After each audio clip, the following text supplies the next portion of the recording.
너무 감사합니다. 오늘 이 시간 우리 하나님의 말씀을 함께 듣겠습니다. 오늘 제목은 평화를 만드는 법이라는 제목으로 함께 말씀 듣도록 하겠습니다. 오늘 본문 말씀 짧지만 함께 읽었더니 집중해서 읽으셨는지 어떻게 읽었는지 잘 모르겠지만 상당히 좀 찝찝한 말씀인 것 같습니다. 왜냐하면 이런 말씀이 있습니다. 내가 온 것은 사람이 그 아버지와 딸이 어머니와 며느리가 시어머니와 불화하게 하려 함이니. 이것만큼 찝찝한 말씀이 있겠습니까?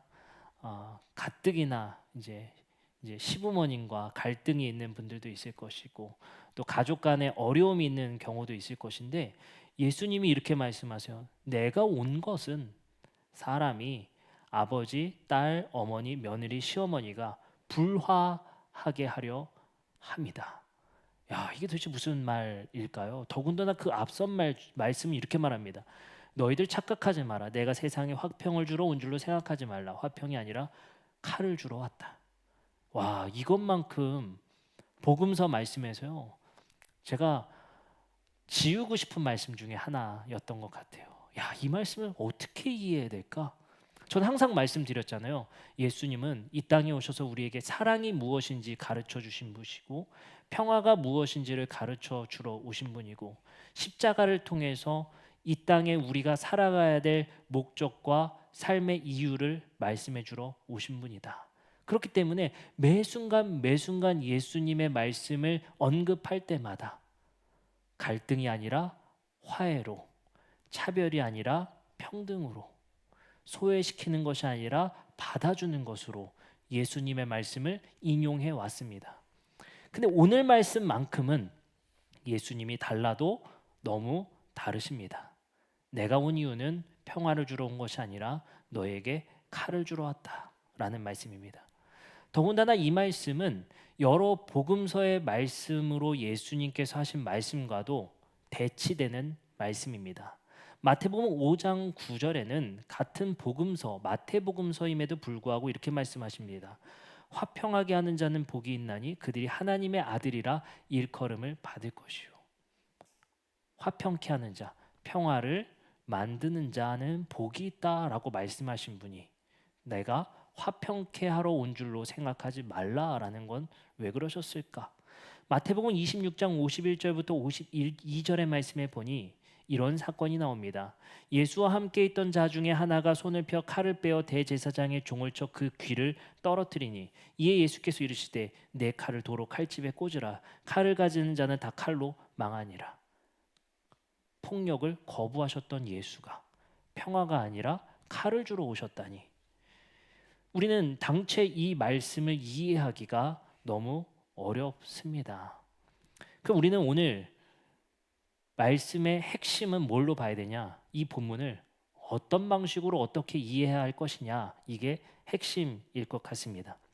근데 재미난 사실은 예수님이 두 가지의 상황이 대치됐다고 했죠. 내가 화평케 하러 온 줄로 생각하지 말라. 나는 칼을 주러 왔다. 라고 말씀하셨지만 마태복음의 마지막 후반부 26장에는 분명히 칼로 흥한 자는 칼로 망한다. 라고 말씀하시기 때문에 분명히 폭력에 대해서는 거부하고 계시다라는 것을 우리는 이해할 수 있습니다. 예수님의 생각은 분명히 칼에 대해서 폭력에 대해서 거부하시고 희생과 비폭력적 정신으로 십자가의 죽음을 통해 이뤄내신 승리였단 말이에요. 그러면 오늘 본문 말씀에서 도대체 칼을 주러 왔다라는 건 무슨 말씀일까라고 먼저 생각해 봐야 됩니다. 근데 재미나게도요. 이 말씀이 누가복음 버전에도 나옵니다. 누가복음 버전을 읽어보겠습니다. 누가복음 12장 51절입니다. 내가 세상에 화평을 주려고 온 줄로 아느냐?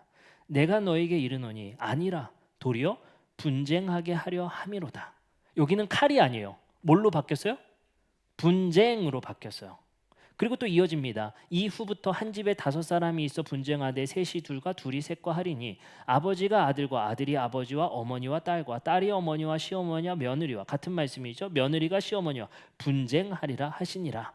누가복음은 칼이라는 너무 극단적인 표현을 지우고 뭐라고 바꿨어요? 분쟁으로 고쳐 썼던 것 같습니다. 그럼 우리는 마태복음과 누가복음을 우리는 같이 보면서 이 말씀을 어떻게 이해해야 될까요? 아마 마태복음은 칼을 주러 왔다라는 것은 대단히 과장적인 표현이었던 것 같아요. 폭력을 일삼으라는 것이 아니라 주제는 뭐였다? 분쟁에 대한 주제라고 봐야 할 것 같습니다. 그렇기 때문에 오늘 본문 마태복음에 화평케 하러 온 줄로 생각하지 말라. 너에게 검을 주러 왔다는 말씀은 바로 예수 시대에 있었던 분쟁과 관련된 이야기였구나라는 배경 속에서 살펴봐야 한다는 것입니다. 이 말씀을 그래서 우리는 어떻게 생각해야 되냐면요. 그냥 예수님이 왜 생뚱맞게 평소 하시던 대로 안 하고 저렇게 폭력적인 말씀을 하셨을까 생각하지 마시고요. 이 마태복음이 언제 쓰였는지 배경을 알고 읽어봐야 할 것 같습니다. 그 배경이 언제냐면요. 마태복음은 성전이 무너질 때 쓰인 책이라고 우리는 보통 말을 합니다. 그 말을 다시 말해서 어떻게 생각할 수 있냐면요. 갈등과 분쟁 시기 속에 있었던 시대라고 생각해야 돼요. 그 말은 뭐냐면요. 유대인들 중에 예수님을 믿는 사람들과 극단적인 갈등이 일어나고 있었을 때입니다. 그렇기 때문에 어떤 상황에 처해져 있냐면요. 예수를 믿는 사람들은 항상 숨어왔어요. 회피해 왔어요. 그것을 담대하게 말하지 못했어요. 그렇기 때문에 예수님이 이 말씀을 전하시는 이유는 뭐냐면요. 이 말씀이 쓰였을 때의 교회의 배경과 상황을 생각해 보면 사실 이 말씀은 너희가 더 이상 예수를 믿는 것에 일어나는 갈등을 회피하지 말라는 거예요. 그것으로 인해서 너희들 회피하고 포기하지 말라라는 겁니다. 그것이 너희에게 거리낌이 된다면 그것은 적극적으로 너희들이 부딪히고 싸워라라고 예수님의 말씀을 인용하고 있었던 것 같습니다. 왜냐하면 이 말씀을 왜 마태복음이 사용했냐는 거예요. 이런 갈등이 있었기 때문에 그래요. 지금으로 따지면 1대1로 적용하기는 어렵지만 마치 이런 거죠. 시어머니가 아버지가 딸을 어떻게 합니까? 너 예수 믿는 거 포기해. 너 그거 따르는 거 그거 너 포기해. 그 사람은 거짓이었어. 십자가에서 죽은 거 너희들이 다 봤잖아. 너희가 그것을 왜 따라가? 너희들 그거 다 포기해. 그랬을 때 그리스도인들은 적극적으로 대응하지 못했어요. 하나 둘씩 받아들이기 시작했습니다. 그때 이 말씀이 불현듯 떠올랐던 것 같습니다. 예수님이 말씀하셨던 평화는 무기력함이 아니야. 예수님이 말씀하신 평화는 착한 사람 컴플렉스가 아니야. 너희들 필요한 본질에는 분명히 대응하고 너희들이 해야 할 일을 해야 해 라고 말씀하시는 겁니다. 어쩌면 이 말씀 덕분에 우리는 예수 믿는다는 것이, 그리스도인 된다는 것이 무기력해 바보같이 맨날 두드려 맞고 사는 것이 아니라 본질에 대해서 대응해야 될 때는 대응한다라는 말씀으로 예수님의 말씀이 바로 사용된 것 같습니다.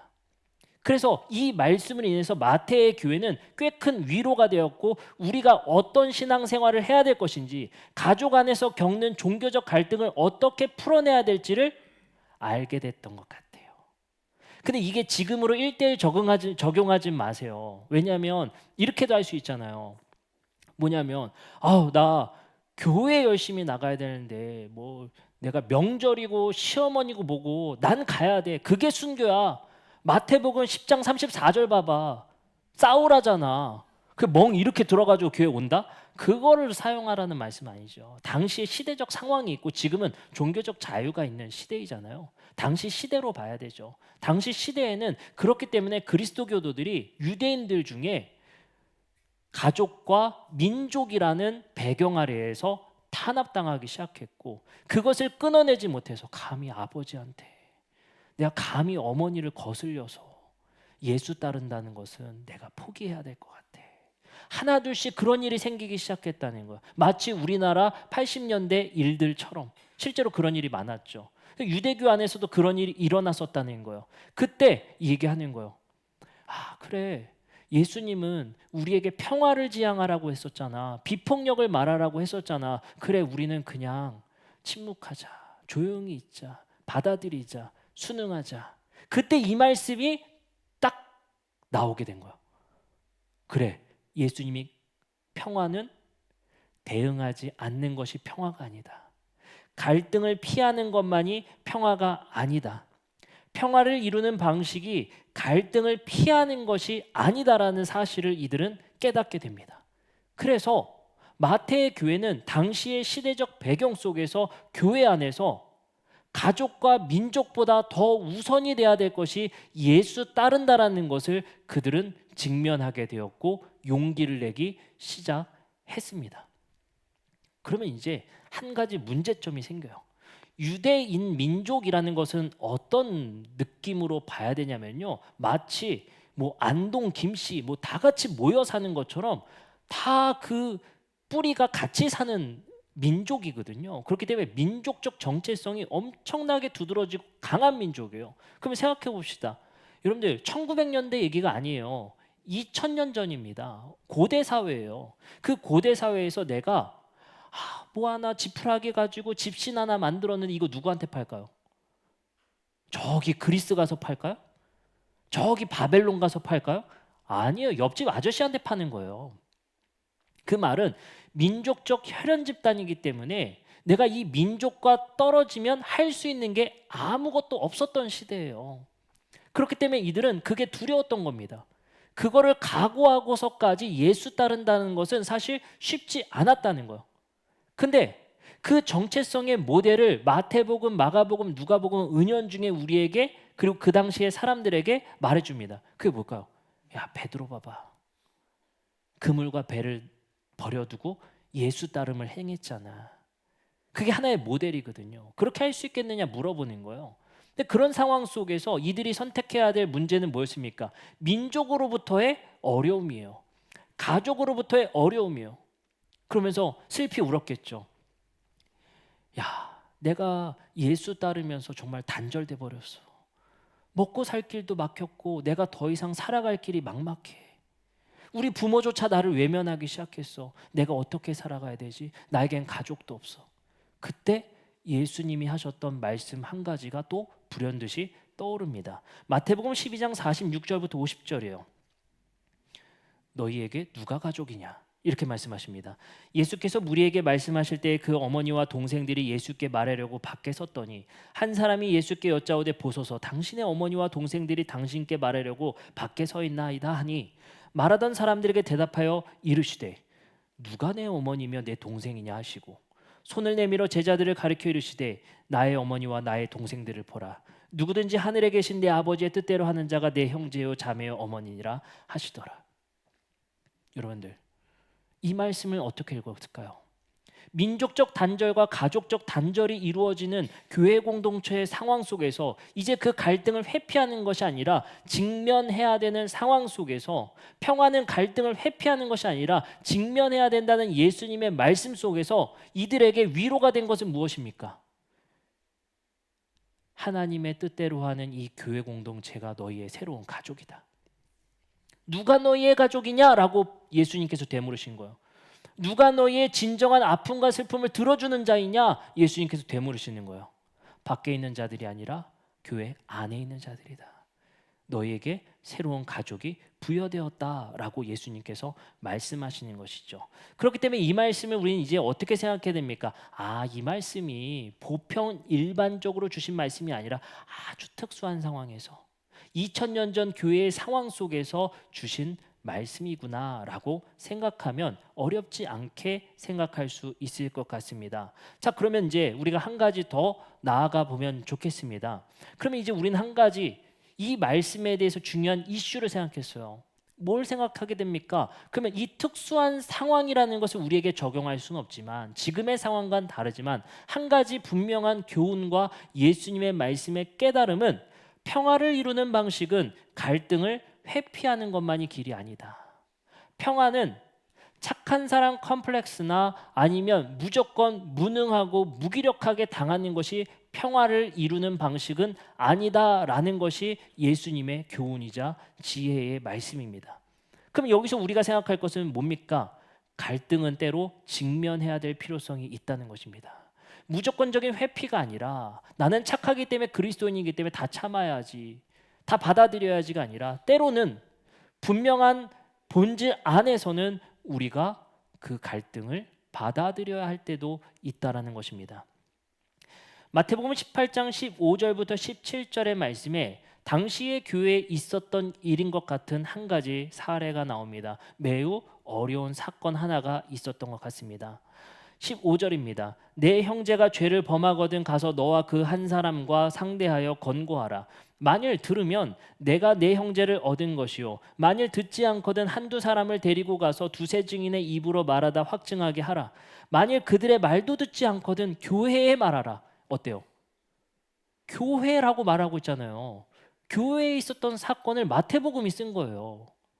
이 말이 뭡니까? 이런 사건 비슷한 게 있었던 거거든요. 어떤 사람이 문제가 심각했나 봐요. 이거 어떻게 해결할까요? 말씀을 하십니다. 예수님의 말씀이 떠올랐겠죠. 그게 뭐였습니까?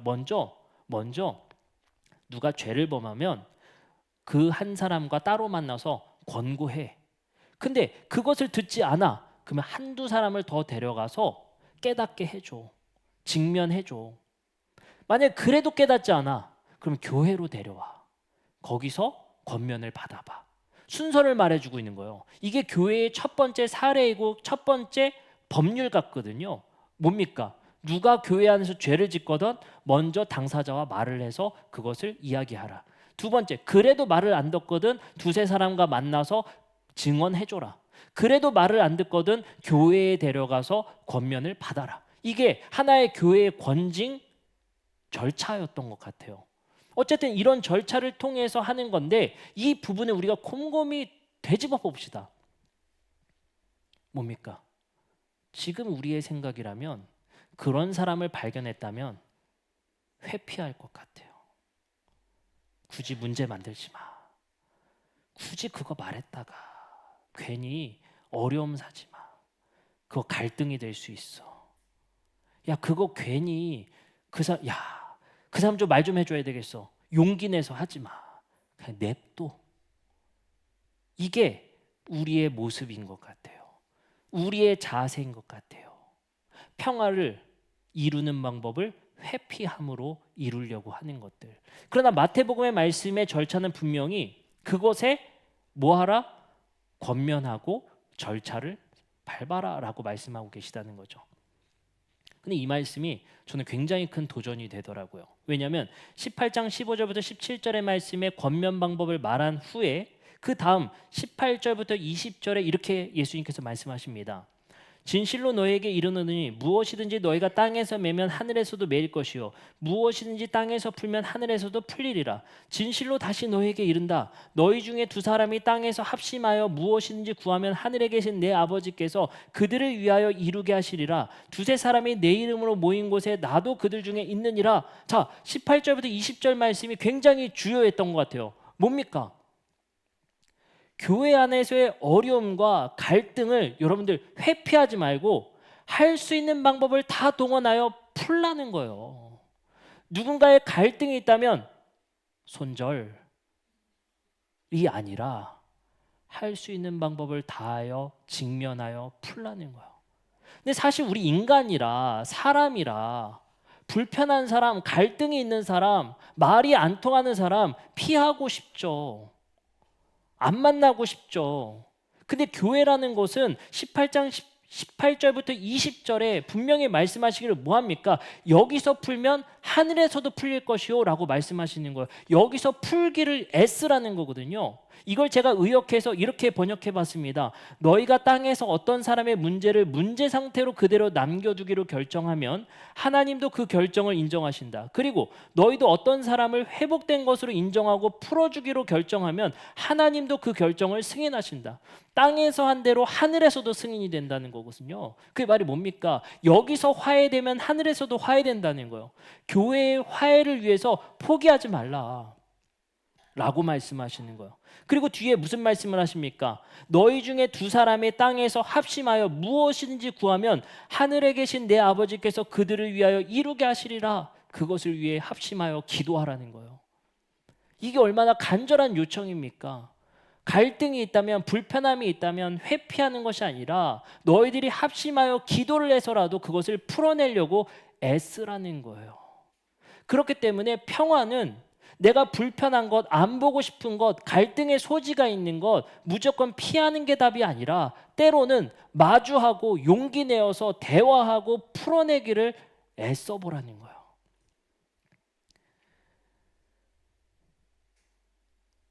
근데 우리는 이것에 도저히 용기가 나지 않아요. 자신도 없고요. 제가 이 말씀을 준비하면서 그런 생각이 들었습니다.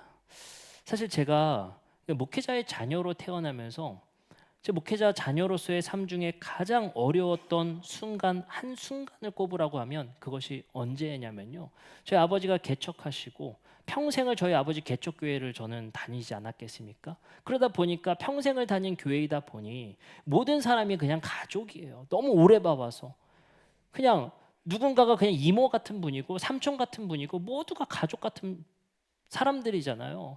약 한 19년, 20년을 개척한 교회에 있었으니 얼마나 끈끈하고 얼마나 하나하나 다 알았겠습니까? 그렇잖아요.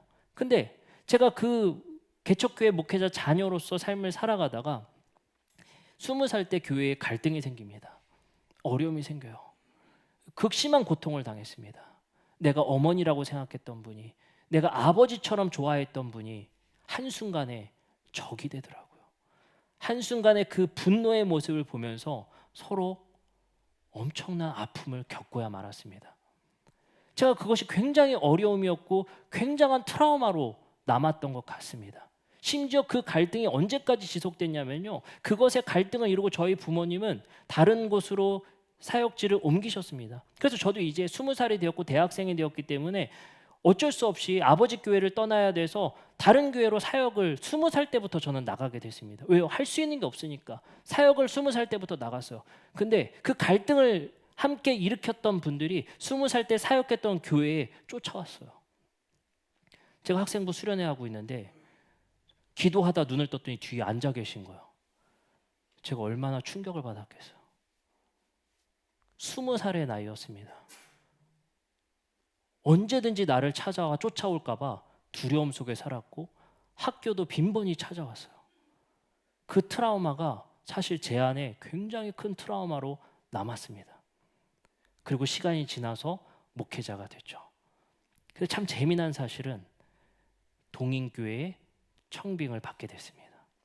제가 그때 기도하면서 가장 걱정했던 것이 하나님께 기도를 했습니다. 하나님, 저는 교회 갈등으로 상처가 있고 트라우마가 있습니다. 이게 제 약점인데 제가 할 수 있겠습니까?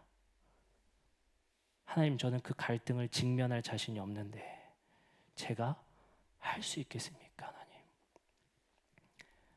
도무지 용기가 나질 않더라고요. 도무지 그것을 받아들일 수 있는 자신이 없더라고요. 왜요? 저는 제 약점이 뭔 줄 너무 잘 알았거든요. 그렇기 때문에 그 약점을 가지고 과연 내가 이것을 할 수 있었을까? 그래서 제가 사역하는 기간 내내 저의 삶 속에 항상 마음속에 자리 잡고 있었던 것은 갈등은 피하자. 할 수만 있다면 평화롭게 하자.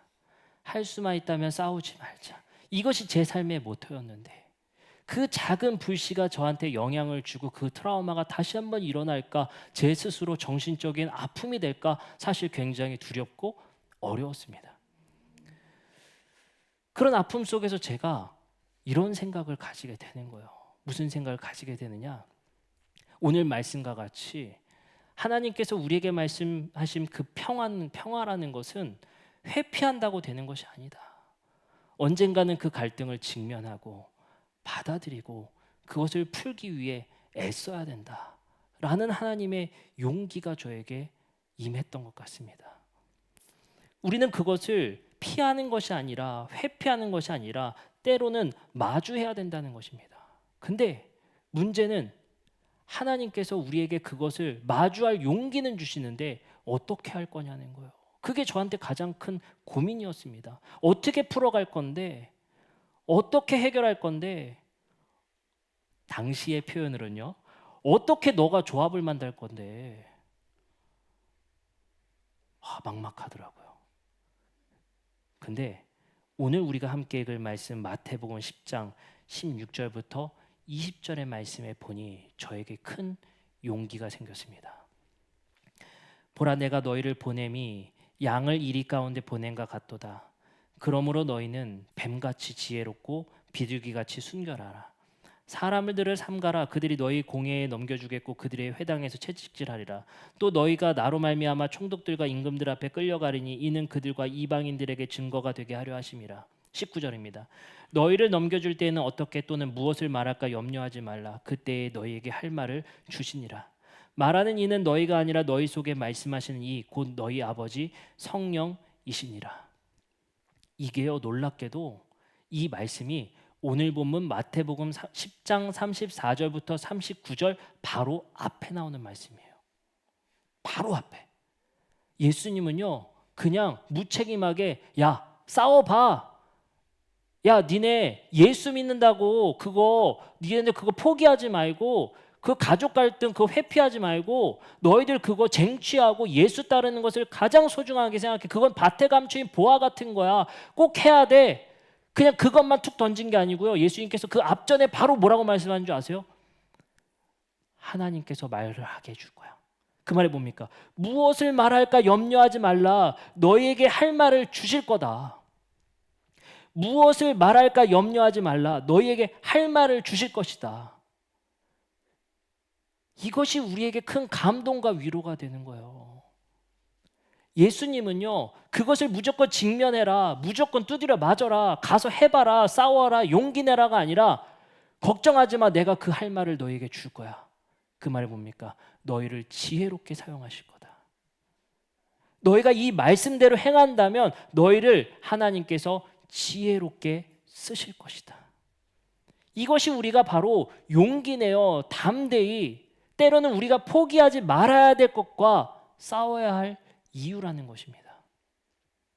때로는 그것이 가정의 사랑과 평화일 수도 있고요. 그걸 지키기 위해서는 우리는 싸움도 불사하지 않습니까? 여러분들 가정의 평화를 지키기 위해서 무기력하게 당하는 게 평화를 지키는 겁니까? 내 가정, 내 자녀를 지키려면 어떻게 됩니까? 불의한 것에 맞서 싸워야 되는 것이 부모의 역할 아니겠습니까? 평화를 지킨다는 것은 무조건 무기력하게 당하고 착하게 살라가 아니라 때로는 내 소중한 것을 지키기 위해 싸워야 된다. 근데 그 싸움에 임할 때 내가 너에게 할 말을 주겠다. 여러분들, 이게 예수님이 남기고 가신 말씀이에요. 걱정하지 마라. 너희 아버지의 성령이 너희 안에서 말씀하실 거다. 그래서 우리는 기도하는 거예요. 내가 진짜 이거 그냥 모른 채 하고 그냥 관계가 서서히 끊어졌으면 좋겠는데 진짜 마주하기에 진짜 너무 불편한데 기도하는 거야. 하나님, 내가 실수하지 않게 하나님 내 말을 지켜주세요. 하나님, 내가 저 사람이랑 말하면서 상처받지 않게 하나님 내 말을 붙들어 주세요. 하나님께서 풀어주실 거라 믿습니다. 내 자녀와의 갈등 회피한다고 평화가 이루어지는 건 아니잖아요. 그것을 하나님께서 도우시겠다라는 이 말씀이 저는 너무나도 위로가 되고, 예수님이 무책임하게 단지 검을 주겠다라고 말씀하신 것이 아니라 바로 입술에 검을 주시겠다는 거예요. 바로 이 불화를 풀어낼 수 있는 하나님께서 우리 안에서 말씀해 주시겠다는 것. 너무 답답하죠. 그리고 때로는 저 사람한테 직언해주고 싶죠. 상처를 줘서라도 바꿔주고 싶죠. 가끔은 때로는 말해줘야 할 때도 있습니다. 그러나 지혜가 필요합니다. 그러나 하나님이 도와주셔야 합니다. 야, 저 사람 못 바꿔, 포기해, 냅둬, 저 사람 원래 그런 사람이야. 야, 그냥 안 만나면 그만이야. 예수님의 자세는 그게 아니었어요. 땅에서도 풀면 하늘에서도 풀릴 것이다. 하늘의 아버지가 너희의 말할 것을 책임져 주시겠다라고 말씀하시는 겁니다. 그리고 나서 오늘 본문의 마지막을 이렇게 마치십니다. 마태복음 10장 38절입니다. 또 자기 십자가를 지고 나를 따르지 않는 자도 내게 합당하지 아니하니라. 바로 이 사명이 우리 그리스도인들의 십자가구나. 바로 이 사명이 우리 그리스도인들의 십자가구나. 세상의 갈등을 회피하고 포기하는 것이 아니라 때로는 우리 교회의 세대 간의 갈등, 세대 간의 격차를 손절하고 포기하는 것이 아니라 그것이 우리 십자가구나. 그것을 풀어보려 기도하고 합심하는 것이 우리의 사명이구나. 우리 한 가정의 회복을 위해서 모두가 합심하여 기도하고 그것을 위해 함께 애쓰는 것이 우리의 십자가구나. 그것을 오늘 말씀을 통해 우리에게 알려주십니다. 여러분들, 우리가 신앙생활을 하면요, 염려 없어지고 고민 없어지고 불안 없어지고 예수님만 믿으세요라고 하지만 여기서 한 가지 바꿔야 될 건 있어요. 뭐냐? 고민 없는 신앙은 잘못된 것이다. 염려는 없어져야겠죠. 불안감은 없어져야겠죠. 근데 신앙생활은요, 고민 없는 사람에게 고민을 주시는 게 신앙생활입니다. 어떻게 할까? 어떻게 풀어볼까? 어떻게 만나볼까? 어떻게 대화해볼까? 우리는 그것을 신앙인으로서 고민하게 되는 것이 바로 신앙인, 그리스도인이 됩니다. 바울은 이렇게 고백합니다. 오늘 말씀의 마침의 말씀입니다. 로마서 7장 23절부터 25절입니다. 내 지체 속에서 한 다른 법이 내 마음의 법과 싸워 내 지체 속에 있는 죄의 법으로 나를 사로잡는 것을 보는도다. 오라 나는 곤고한 사람이로다. 이 사망의 몸에서 누가 나를 건져내랴. 우리 주 예수 그리스도의 그리스도로 말미암아 하나님께서 감사하리로다. 그런즉 내 자신으로 마음으로는 하나님의 법을, 육신으로는 죄의 법을 섬기느니라. 여기서 지금 뭐라고 말하냐면요, 이렇게 말합니다. 내 지체 속에 한 다른 법과 내 마음의 법과 싸워. 다시 한번요, 23절. 내 지체 속에 한 다른 법이 내 마음의 법과 싸워. 뭐 한다는 거야? 우리 그리스도인들은요, 모든 고민 다 내려놓고 사는 게 아니에요. 내 마음 안에 지독한 쓴뿌리와 싸우는 거예요. 나를 나답지 못하게 사는 것, 회피하게 만든 것, 이 세상에 우리에게 주는 이야기가 뭡니까? 세속사회가 우리에게 주는 세계관이 뭡니까? 불편하면 피해, 불편하면 손절해, 안 보면 그만이야. 네 가족만 있으면 되잖아. 굳이 그 불편함을 너희들이 할 필요가 뭐가 있어? 안 맞는데 뭐하러 만나? 행복이 최우선이야. 이게 세상이 우리에게 주는 세계관 아닙니까? 근데 우리는 이 바울의 이 싸움을 우리는 뭐라고 생각해야 됩니까? 세상이 주는 그 세계관과 너희는 뭐하라? 마음의 법과 싸움을 하는 것이 그리스도인이라는 거예요. 그래, 그렇게 살면 안 되는데. 그게 우리 십자가예요. 그래, 그 성도를 포기하면 안 되는데. 그래, 그 성도 더 이상 내가 설득할 수 없어. 더 이상 말할 수 없어. 포기하면 안 되는데. 끊임없이 내 마음 안에 포기하지 않으려고 풀려고 합심하고 기도하고 애쓰는 것, 그것이 우리 그리스도인들의 진짜 영적 싸움이에요.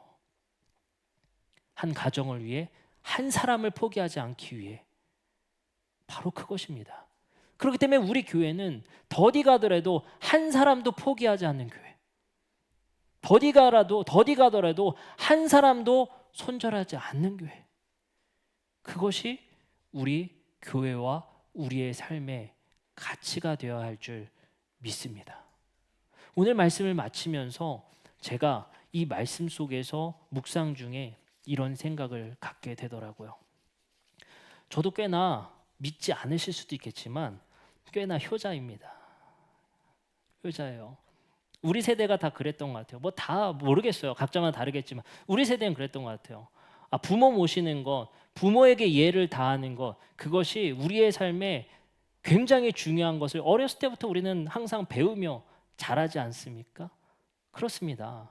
근데 참 제가 많은 깨달음을 얻게 된 것은 뭐냐면요, 때로는 이제 저도 가정을 이루었기 때문에, 저도 와이프와 아이들의 가정이 있기 때문에 때로 저는 제 가정을 위해서, 우리 가정을 사랑하는 마음을 위해서 저도 제 할 말, 제 할 일을 또 해야 되는 부분들이 있습니다. 저는 근데 스타일상 아까도 말씀드렸지만 좀 굉장히 좀 평화주의자. 할 수만 있다면 싸우지 말자. 할 수만 있다면 얘기하지 말자. 할 수만 있다면 불편하지 말자. 좀 그런 성향이고 스타일이에요. 이거든요. 근데 이게 대부분의 남자들이 그런 것 같아요. 아, 그렇게 하지 말자. 그렇게 하지 말자. 그런 생각을 되게 많이 갖게 되는 것 같아요. 근데 때로는 우리가 어려움과 갈등을 직면해야 때로는 그 평화가 이루어진다는 것을 우리는 생각해 봐야 할 필요성이 있습니다. 중요한 건 뭐냐? 지혜로워야 한다. 더 중요한 건 뭐냐? 하나님이 말씀해 주실 것이다. 그래서요, 여러분들 부부 사이에 제일 위험한 게 뭔지 다 아시죠? 싸우고 오랫동안 말하지 않는 거. 그게 제일 위험한 것 같아요. 왜요? 불편하니까. 아, 이거는 말하면 싸움 나니까. 그렇잖아요. 회피하는 거거든요. 그리고 어떻게 합니까? 결국엔 야, 말하지 마. 그리고 그 기간이 길어집니다. 다 경험하는 것들이잖아요. 지금 저만 그런가요, 지금? 표정이 저희 집만 지금 그런 상태인가요? 그러잖아요. 안 보면 말지 뭐. 아, 그냥 대화 좀 당분간은 하지 말자. 그게 길어지는 거예요. 근데 우린 너무 잘 알죠. 결국엔 말을 해야, 직면해야, 풀어야 되는 거예요. 그렇잖아요. 불편하지만 똑똑 할 말이 있어. 해야지 되는 거잖아요. 그렇잖아요. 누군가는 똑똑 미안해 해야 되는 거잖아요. 우리가 그리스도인들의 평화란, 그리스도인들이 착한 일을 한다는 것, 착한 성품을 갖는다는 것, 온유하다는 건 무기력함이 아니라는 것을 오늘 말씀을 통해 우리가 함께 기억하셨으면 좋겠습니다. 오늘 함께 우리 찬양하고 기도하는 시간 갖도록 하겠습니다.